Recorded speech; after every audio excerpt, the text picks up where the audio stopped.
Tina with Sid Happens Dog Training and Behavior, and this is Annie. And we're going to talk about greeting routine. So one of the things most families struggle with, whether it's with adults, guests, or even kids in your house, is having a dog jump up when you are trying to greet them. For most adults, it's not a problem. Annie's an itty bitty little dog. It's not problematic.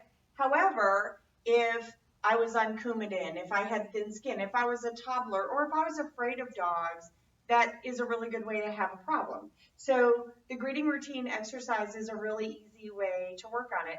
I tether the dog to something heavy enough they can't move. Hopefully Annie cannot move those two chairs. I get the dog's attention, as I am with Annie, and I stand far enough away that she can't have contact with me. When I move in to approach her, if she gets up, I'm going to back off and hope that she figures out to either sit or lie down. I'm not going to tell her what to do, because in this exercise, their goal really is that Annie learns that if she wants the person to approach, she has to be settled on the floor. Are you going to do it for me, or are you going to be a turkey? What a good girl.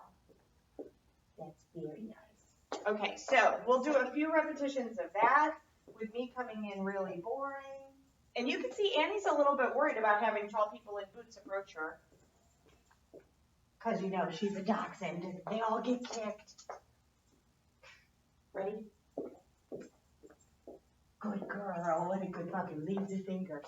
Okay, so over time, though, I'm going to approach a little more typically, less boring.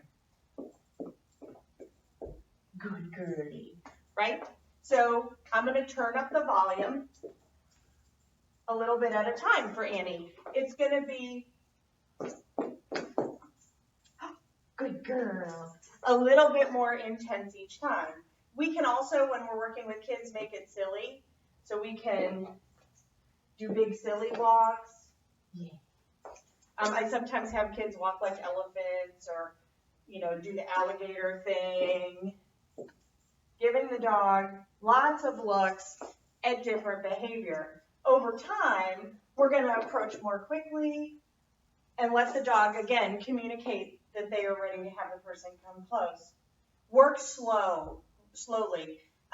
Turn up the temperature of the interaction pretty slowly so that the dog is building on success. I'm speeding through this for the purposes of a video, but I would take this really slowly with Annie so that she was very confident and that we weren't getting a bunch of stress signals when I approach. So that would take a little time with Annie because she worries. She just does. When you're ready to add touching and petting with the dog, what I do is I load a number of treats in my hand, and when I approach, I get the dog busy with the cookies while I'm petting.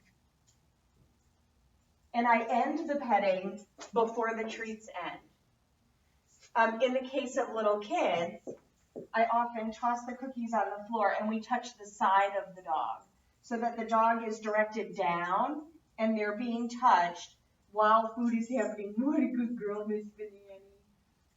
That's a good girl. So that's the beginning of greeting routine. You can take this to crazy levels. You can take it to the point, and some of my staff too, I might have to do a video with Cody, where he will like race up and jump in front of the dog, and the dog's like, hi, I want to say hello to you. So you can get to the point that it gets super, super challenging for the dog, although in a really positive way. Then you add in people, strangers, or kids or other members of the family, in which case you become the chairs. You hold onto your dog with the leash and you coach the other person on approaches and backing off so that your dog can communicate, hey, I'm settled, I'm not going to jump up, that means I'm ready to say hello to someone, and no, I'm not in the case of trying to jump up.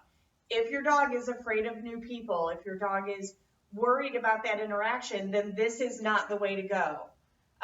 We don't want to stress them and make them worse. So this is in the case of a dog who is an enthusiastic greeter.